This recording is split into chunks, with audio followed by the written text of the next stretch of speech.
All right, so exciting day for Ole Miss. A lot of really good players coming here. Um, I think this is our best class. I'm not just saying that. I think this is our best class um, since we've been here of high school players. I think that's a product of a lot of things. Assistant coaches working really hard, doing a really good job. Really good general manager, Billy Glasscock, putting things together. And I think that that's a product of now a lot of winning seasons. So as these guys went into high school, all they've done is see us win. And so, third for their time, third winningest program in the SEC, sitting alone, behind Georgia and Alabama. So I think that that's critical. It's critical for players to see that over time, that they know a place wins. So with all that, I think it's just a really exciting class of a lot of players, a lot of different spots, and some positions of need. And again, for the third year in a row, signed the number one player in the state, which is huge. But just before we get into discussing the specifics of the class, obviously the CFP show came out last night, and you guys are ranked number 13 right now, and they made it seem like there's not going to be movement among teams that aren't playing this weekend. I know you shared some thoughts on social media. Was just hoping you could give us a little insight onto your thoughts on the first 12-team playoff and what needs to change in the process going forward. Yeah, I think probably to surprise you with this, this press comes about signing day. I understand the question. I've been very vocal, social media wise with some things, and just want to keep this press conference and not steal from these players, and that this is a huge day for them. You touched on it about the top recruit in the state. Just from when you got here to now and the success you've had the past couple of years, what have you seen or the credit to y'all's success with the in-state kids and keeping them here? Well, like I said, I think there's a number of factors there. I think that, we've been dominant, over their time basically in the Egg Bowls. So, a lot of in-state kids, between us and state, programs have been extremely different. I'm not taking any shots. I mean, the win-losses since we've been here of the two programs are dramatically different in very different directions that the programs are headed in. So I think they see that. So that knocks out state, in that for the kids. And then I think more kids now stay here where before they were leaving because they felt, okay, I've got to go wherever it was at the time here, LSU, Alabama, Auburn, like a JJ McGeese, because, I want a chance to be able to win more and get the things they want to achieve. And now they've seen you can do that here. So, and I think staff's done a good job. I think Kelvin Bolden, who has a lot of connections here, has done a really good job with in-state players when they come on campus here and developing relationships. He's been very critical to that as well. Is this a reflection of a change in philosophy by you guys as far as wanting more high school kids, or just the way it worked out? Well, I don't. I think you got to have numbers because of just turnover now. I think you're going to see massive roster turnovers around the country. So, and we had a lot of seniors also. But yeah, ideally, I've said it, just because our system adopts and moves, I think, as well as anybody what we do. And we do that whether it's offensively, defensively. We're always changing, always evolving to the systems, to the rules, to NIL, to collectives, to everything, to portals. The best way to build a roster long term is not to go to the portal every year. That's not the best way to do it. I'd love to be at a place where you can sign, top five high school classes every single year, and then it's a lot easier to retain them because once you have them, it's easier to retain, and even in the market value, a lot of times get an easier, hometown discount once they're there. That's not been able to be the case. Maybe someday it will here at Ole Miss. It's not been the case. So we had to go address needs. We had to go portal, and that was the only way to, continue this success and hopefully win this, postseason game. And what, 3 of the last 4 years have 10-win seasons.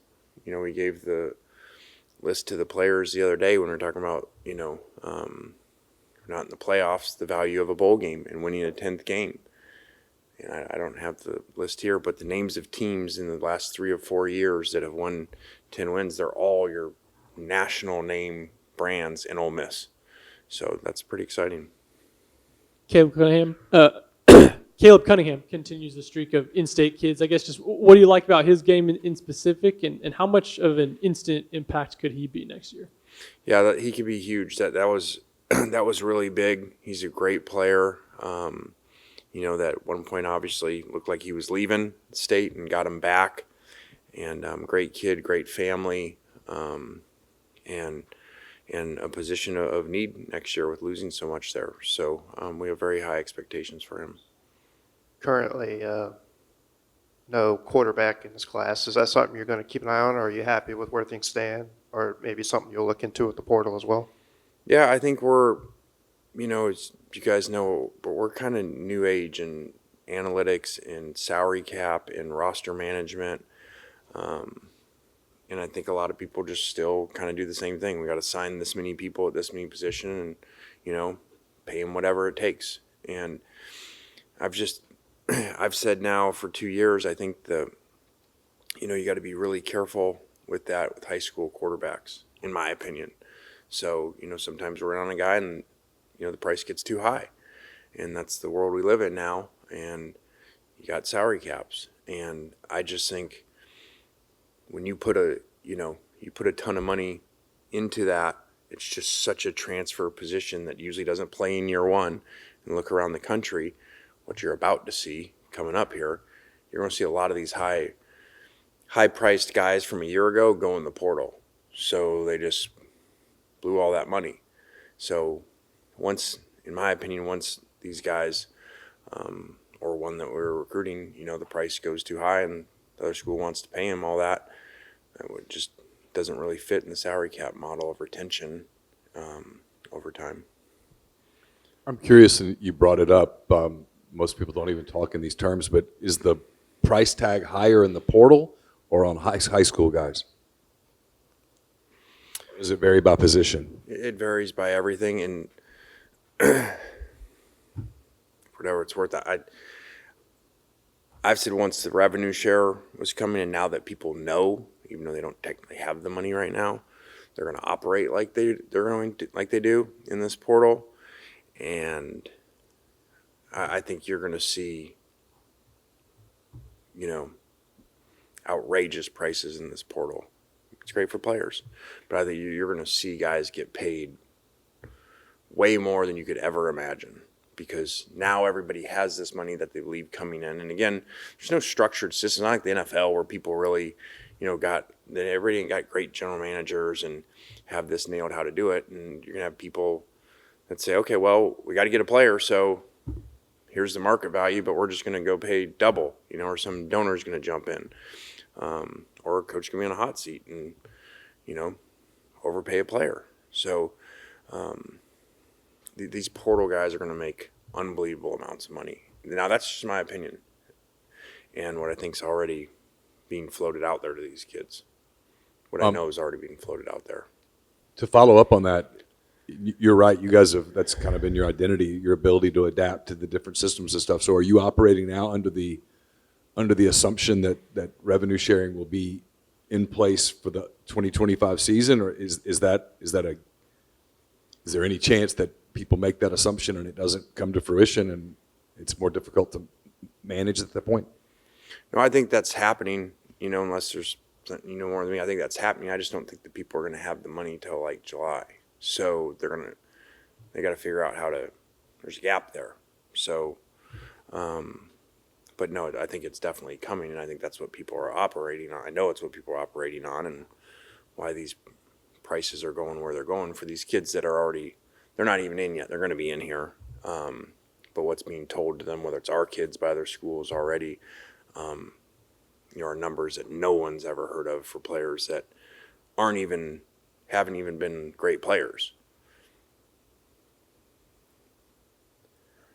With this rev sharing that you're anticipating, do you break it down like each position room gets X amount of dollars, or how you operate within that rev share? Well, we do. Ours is we have percentages by position, of our overall cap, much like you would in the NFL. I don't think a number of teams don't do that. I think they just go, we want this player, how much does it cost? So, and we did it in this high school recruiting. There's a number of players wanted to come here. We were in good shape with them, and then the number goes too high. And we just don't do that because we look at the big picture of everything, and then when you take it from there, it's going to come from somewhere else down the road or another position. So I think you'll see probably like marquee players, whether it's recruits or especially but portal guys that aren't going to all go to like the old days where, man, they're going to all go to the top schools, that have the best chance of winning. You're going to see some guys kind of, I think, go to all these different schools now that, are going to, school B is going to, even though it's not a traditional national team or maybe a great team coming back, they're just going to pay twice as much as someone else, or is it everybody else for a guy? You're going to see a guy go to some places that might make you, kind of different than what you're used to seeing, I think. Blaine, obviously there were some question marks in the running back room this year. With Shakai Mosnight coming in, just what kind of impact do you see him making as a freshman? Yeah, I think he's got tremendous upside, really big, physical running back, which we missed this year not having. And, as you relook at the year, I think that was a big difference, in a lot of critical situations, where big guys kind of fall forward, make some extra yards, and obviously end up having to go to a D tackle for a lot of those situations. We have high hopes for him. You got a huge flip from a guy like Devin Harper recently. What does it mean to kind of just get a flip from a program like LSU, take a top player in the state away from a place like LSU? Yeah, I just think it shows how our programs changed from when we got here. How that just wouldn't have happened because you just couldn't do it. You really couldn't do it with an in-state kid, keep him here over them a lot of times. But the ability to show how we win now and, that you can come here and achieve everything that you can at these other places where, they weren't sure of that before. How are your staff adjusting to, say, a budget? Pretty good, or I mean, is it different, more difficult? Well, we operate that way. We've operated that way for a while. We've looked at it that way, even though there wasn't revenue sharing with the cap. There's really not a cap, just so we're clear. Like this idea that they have that there's revenue sharing and then it's this cap and everybody's the same. That is not what's happening. There's still collectives. There's still even donors outside of that. Just saw a very notable one. Get arguably the best player in the country. So, don't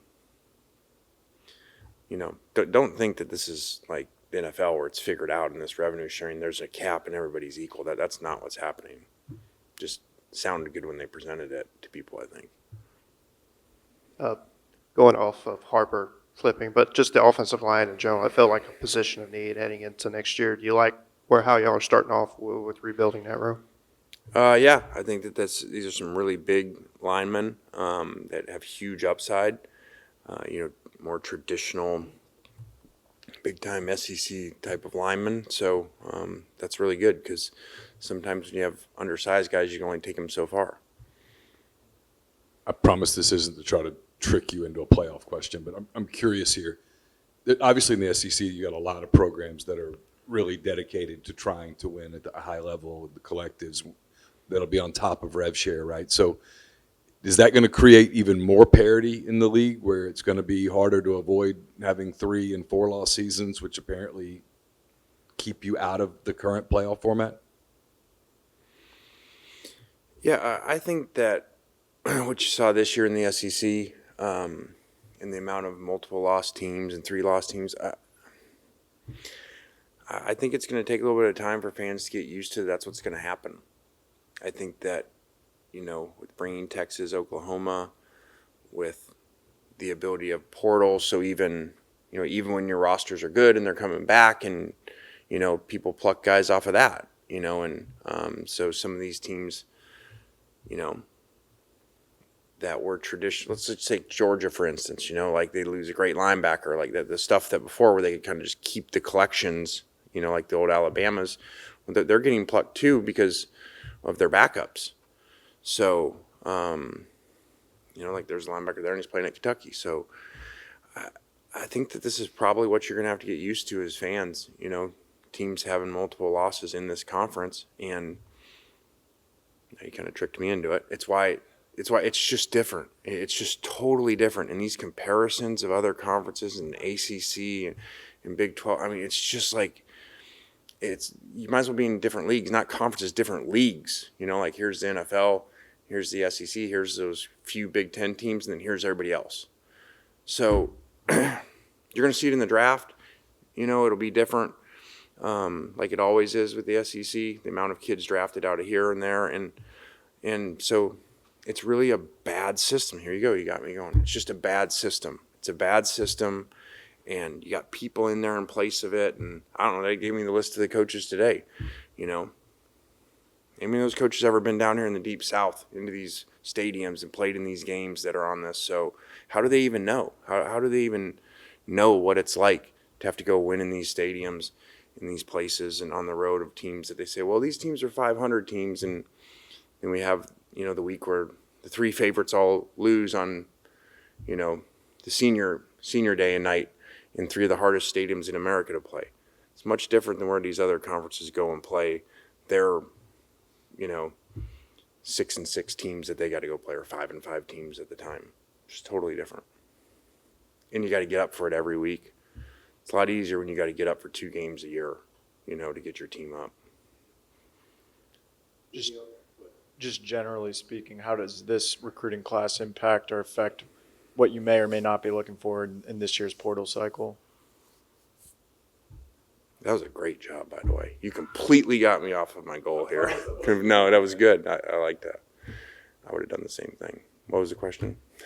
Just how does this recruiting class impact or affect what you guys may or may not be looking for in the portal this year? It doesn't quite as much because these guys are younger. Now, sometimes if you're looking in the portal and they're younger players with 3 years of experience, but which I think is going to be more of that too, because you're going to see a ton of freshmen go in. It's because of the money part of this aspect. And so there'll be a little bit of that, what you have here, and then you're going to look at, and some of even what did you get last year, because now you're going to go look at guys with 3 years left, and they're going to go into your sophomore class. So you're just going to get ready for a giant free agency all over the country of places. And once they announce the revenue sharing and announce it, that there's this much money, a lot of parents, a lot of kids, they may be perfectly happy where they're at. They're going in. Is it a coincidence that you have no JUCO players, or have y'all decided that's not a very good talent pool for you anymore? It's just, I think the portal, as you said when it first started, would affect junior college players around the country. Not as many taken. I don't have the analytics on that. I bet it's going to be down because guys know they can go get college players that they've already seen playing, Division I, or Power 5. So, and for us, we had so many portal players, and we really wanted to focus on getting a lot of really good quality high school players. Because again, this is the way to build a program long term and successful, and you'll see that over time. I think in 5 years, you see, okay, what are the teams with the best records over 5 years? The traditional teams that usually are there, they're going to usually have been built from quality high school players. Again, because that'll be your retention and your ability to withhold them when they're free agents every single year, and keeping them, you know, versus having to go get them from everywhere.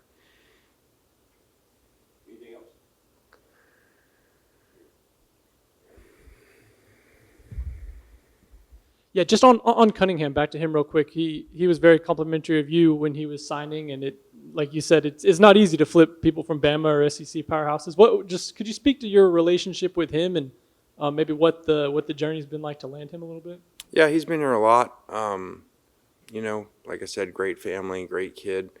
And again, just when you're here over time, when you're at somewhere over time and you've had guys have great success, and here's Trey Harris, I think this is still leading the SEC in receiving yards, which is unbelievable. I think he played 5.5 games. You know, so they see the success that you're able to have at a place. So when they come, they can envision, okay, if I stay there, I see it happening. You know, I see, you know, the whatever number 2, 3 passing offense in the country. You know, that stuff helps. All right, thanks, guys. All right, guys, thanks. Stir the pot.